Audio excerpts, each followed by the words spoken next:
Because it's my first time. My wife, Samantha, spoke in a voice so soft it could barely be heard. Her face turning a deep red. Honestly, seeing her so bashful took me aback. This is amazing. I found myself so captivated by her. But our relationship wasn't always like this. My name is Jack Andrews. I'm just an ordinary guy working for a medical device company. I used to have a certain dream and I went for it, but I didn't have the talent. So, I gave up on those dreams. My parents had high hopes for my dreams. They encouraged me to pursue my own path, and that's how I ended up here. Now, I have no dreams, no ambitions now. When I lost my dreams, it felt like I was left empty, without a goal.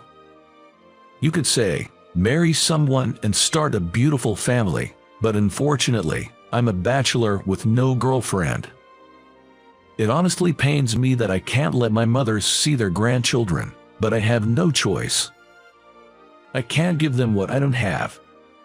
Come to think of it, is that next week, I glanced at the calendar.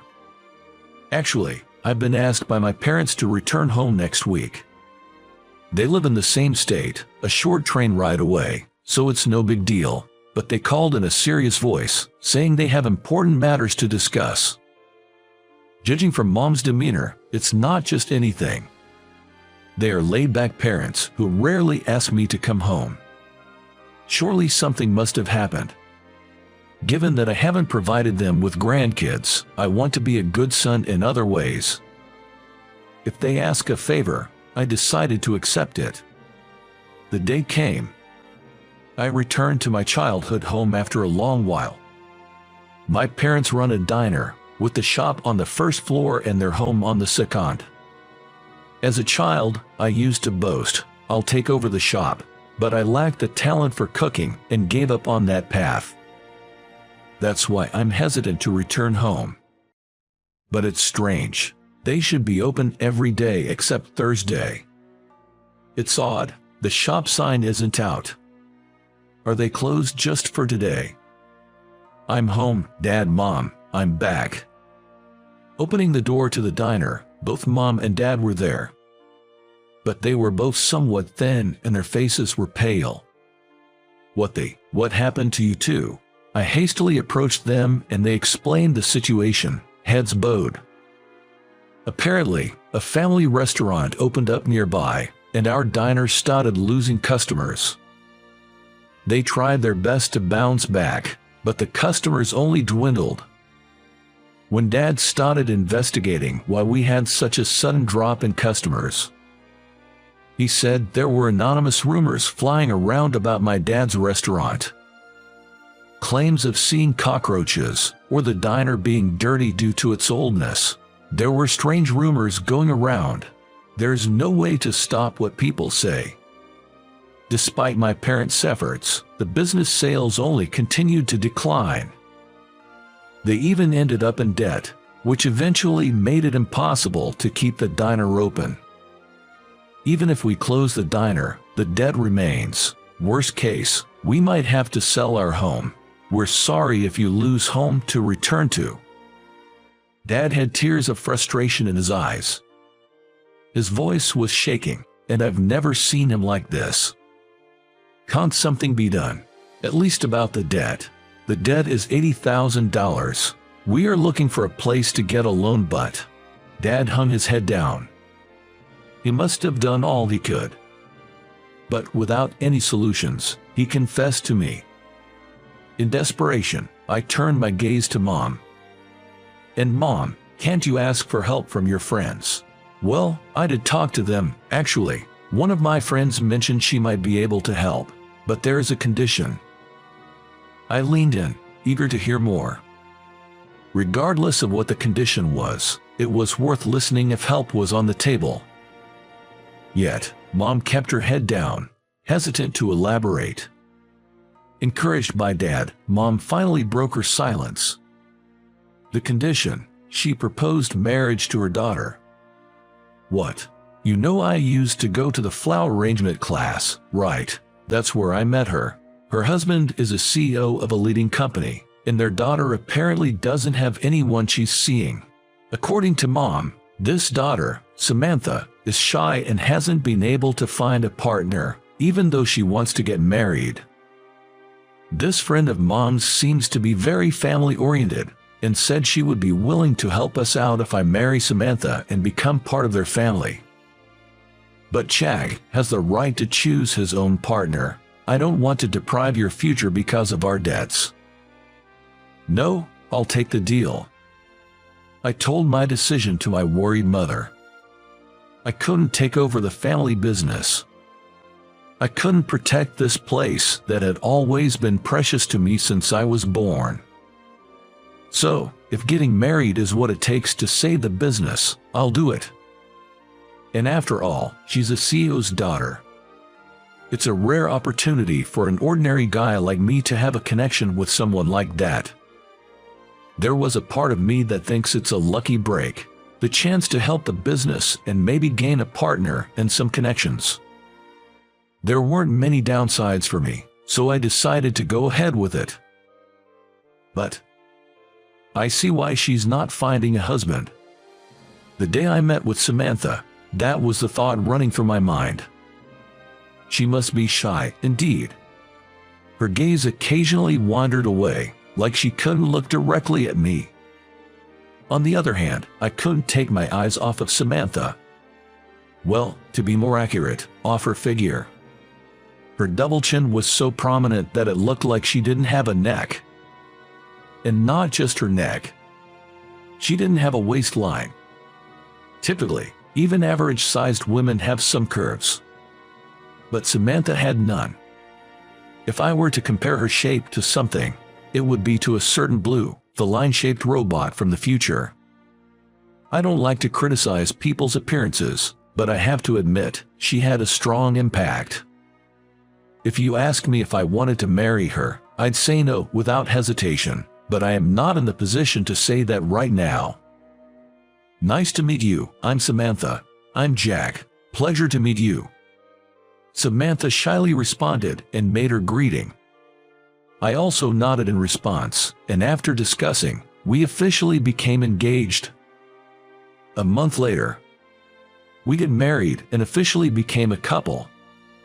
There was some discussion about living together, but marriage was a non-negotiable condition for repaying the debt. I had no reason to refuse. Perhaps understanding the situation, Samantha suggested that we don't force ourselves to live like a typical married couple, but let's come together in our own way. So we ended up sharing a bedroom, but not a bed. The so-called wedding night has not yet taken place. Well, with Samantha's physique, sharing a bed would honestly be a squeeze. We were both used to living alone, so it was a bit awkward at first. But it seems that Samantha had always aspired to be a typical wife. Good morning. I tried making breakfast, if you like, please. Just before I left for work. Samantha, who had gotten up early, had prepared breakfast. Chicken soup, fish, and omelet. It was a hearty meal. The aroma of the food tickled my nostrils, stimulating my empty stomach. This is delicious. Even though I quit, I once aspired to be a chef. I have a discerning palate for food. So, I can say with confidence, Samantha's soup is truly delicious. And it's not just the soup. The seasoning of the fish is just right, and the omelet, its color, shape, and taste are all perfect. The quality is as good as any restaurant. This is amazing. It must have been tough to make breakfast of this level, right? It's delicious.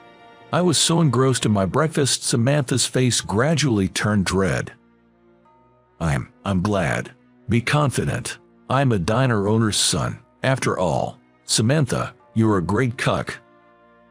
With that, I finished my meal, not hiding my genuine opinion. Samantha, she shyly hid her face behind the tray she was holding. Well, I've never served my homemade food to anyone before. I'm happy. Though she appeared extremely shy, Seeing Samantha genuinely happy was adorable. They say don't judge a book by its cover, and that might be true. Samantha, aside from her looks, has a very playful and adorable personality. She's so domestic that you'd forget she's a CEO's daughter, and she almost flawlessly manages household chores. Except, it seems like she's not very good at doing laundry. The other day she ended up turning all my shirts blue. She seems to still be getting used to sorting by colors. I'm sorry. They've turned completely blue, haven't they? I've made that mistake before too. A mistake that would depress me if I had made it somehow becomes forgivable when Samantha does it. I slowly fell in love with Samantha. At first, I wasn't sure what was going to happen, but by the time we had been living together for 6 months, what am I going to do? The doctor said I might not be able to have a baby. One day, Samantha came home crying. Apparently, something had come up during her health checkup. I can guess why. I don't necessarily expect us to have children, so don't cry so much. But with my current figure, you won't be able to hold me, Jack. I choked up. Emotionally, I am perfectly able to love Samantha. But it's pretty tough with her 200 pounds figure. While I was struggling for words, Samantha seemed to make up her mind, looking at me determinedly. I've decided, I'm going on a diet. What? I want to live a long life, and I want children. Also, I want to walk proudly by your side, Jack. I can't stop Samantha, who says this while blushing. Samantha made up her mind, and thus, she began her diet. Exercise is good for health, so I also joined her in the effort. I was just starting to worry about my waistline. I suppose I've put on some happy weight. It can't be helped, Samantha's cooking is too delicious. We go jogging together before work and walking every night. But, as expected, it's not easy to keep up. I can't do it anymore. I won't spoil Samantha when she whines like that. This was a promise between me and Samantha. If she felt like giving up, I would be there to support her. So, when Samantha looked ready to give up, I proposed something. Hey, Samantha, I have a suggestion. What is it? How about we buy a dress? Here's my idea. I will buy the dress that Samantha wants to wear the most right now. And Samantha will work hard on her diet so that she can wear that dress. It's easier for people to have a goal in front of them. That might be a great idea. I've never worn a dress before. Samantha was on board with the idea. Additionally, we decided to separate our bedrooms. This was because Samantha wanted to do stretches and yoga at night. If I'm being watched, it's embarrassing, she said. If she makes a request like that, wouldn't you want to fulfill it? And so, Samantha continued to put forth great effort. Half a year later, by the time we were married for a year, Samantha had become astonishingly beautiful. I hadn't realized it because she was overweight, but she originally had a good figure. With her chest and butt standing out and her waist slimmed down, Samantha, now with a great figure, looked like a different person. Her weight dropped to the goal weight of 117 pounds, and Samantha came running to me, beaming with joy. Jack, I'm going to try on that dress today. Really, I'm going to change in the bedroom. Wait for me here. With that, Samantha headed to her bedroom. The bedroom? Come to think of it, for the past year, we haven't slept in the same bed, had we? With the way Samantha is now, we could probably share a bed. In fact, isn't this the first time I've been allowed into her bedroom since she lost weight? Thinking like that, it felt almost like our wedding night. After all, Samantha had always strictly kept me out of her bedroom. It's your first time in my room, isn't it? I'm looking forward to our first night. My heart skipped a beat, wondering for a moment if I'd accidentally voiced my thoughts. As if she had read my mind, Samantha laughed. "I'll be changed," and shut the bedroom door. After a year together, we were comfortable enough to joke around like that. But her shyness hasn't changed. Just before she shut the door, I caught a glimpse of her blushing ears. After a little while, I put it on. "Come in." Upon Samantha's invitation, I entered the bedroom. This is my first time wearing a dress. How do I look? There stood Samantha, blushing, yet gracefully wearing the red dress I'd bought. She looked stunning. Her beauty, resembling that of a goddess, left me dumbstruck. "This is incredible. You look stunning." Those were the only commonplace words I could muster up. Samantha was that beautiful. She was enchanting and alluring. Yet, despite her appeal, she was blushing and fidgeting adorably. Do I look weird? Not at all. You're beyond beautiful. Really, truly. Yeah, I'd rather not have you walk around outside like that, though. Upon hearing that, Samantha chuckled happily. "Oh, stop it, but I'm flattered. I'm just telling the truth. I mean, what if some strange guy comes over?" I muttered, a hint of anxiety in my voice. Samantha, in all her beauty, smiled. "In that case, you'll protect me, won't you?" Her blush was so very Samantha-like, and I chuckled in response. I resolved in my heart to protect Samantha at all costs, and gently closed the bedroom door. From then on, time continued to pass.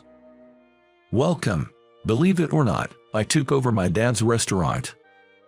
Quitting my job and paying off the debt was one thing, but it was no easy task to bring a reputation-damaged restaurant back to life. But now, we've transformed into a popular restaurant with lines from the morning. "Jack, take this to table 5. "Got it, Samantha. How's the meal for table 8? "It's almost ready." Yes, it's Samantha in the kitchen now. When I explained the situation of the restaurant, Samantha said she wanted someone to try her cooking, given the lack of popularity. "Jack, you praise my cooking, right?" That gave me confidence. To be honest, I was convinced that if Samantha cooked for the restaurant, it would surely succeed. That's how much I trust Samantha's cooking skills. She's always loved cooking. She even admitted to gaining weight from eating too much of her own cooking. That's actually an ideal skill for running a diner. Even though the customer traffic had dwindled, it wasn't zero. I pleaded with our regulars to try Samantha's cooking. Her culinary skills were soon recognized, and customers started to return. In fact, some people even come in daily to eat. I help out in the kitchen, but primarily, I handle the management and front-of-house work. Creating a place where Samantha can fully utilize her talents, that's my job. I'm home. The restaurant's door creaked open around the evening. It was still early for dinner, so there weren't many customers. Into this quiet scene entered a boy carrying a backpack. "Welcome back, Jake." "Dad, I'm hungry. Ask your mom to make something." Yes, the elementary school boy who just walked in is Jake, me and Samantha's son. Actually, after Samantha's successful diet, she got pregnant and gave birth to a healthy baby boy. "Mom, can you make something?" "Oh, you really eat a lot, don't you? Just wait a bit." Our son, nagging for food because he's hungry, calls out to the kitchen. Watching this scene, I can't help but smile. Right now, I'm happy. I have my loving wife, my adorable son, and I get to live with them both in the restaurant I've always wanted to protect. Samantha and I, it's crude to say, but we married because of a debt. It's probably not what you'd call a good match. But I can say this from the bottom of my heart. I'm glad I married you. How did you find that? Your subscription to the channel really motivates us to keep producing. See you in the next video.